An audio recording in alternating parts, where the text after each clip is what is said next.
Welcome to Preyo Promo, where you learn how to design eye-catching visuals like a pro. Want to create stunning poster presentations in Canva without any design experience? In this tutorial, you'll learn how to design, customize, and export a professional poster step by step. Step 1. Open Canva and choose Format. Go to Canva and click on Presentation to start with a blank workspace. You can also search for poster templates to get professionally designed layouts instantly. Step 2. Select or customize a template browse through Canva's template library and pick a design that matches your style. Drag it onto your page and start customizing text, colors, and layout to fit your content. Before we continue, tap subscribe to keep your tech game strong with Preyo Promo's step-by-step guides. Step 3.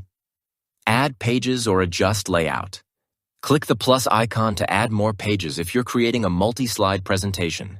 You can also adjust timing and transitions if you want a slideshow-style poster presentation. Step 4. Upload your own content. Go to the Uploads tab and click Upload Files to add your own images or documents. Drag and drop them into your design, then resize and position everything perfectly. Step 5. Download your poster. Once your design is complete, click Share. Download in the top right corner. Choose formats like PNG or PDF to save a high-quality version of your poster. And that's how you can create a professional poster presentation in Canva quickly and easily. Thanks for watching, and subscribe to Preyo Promo for more creative and practical tech tutorials.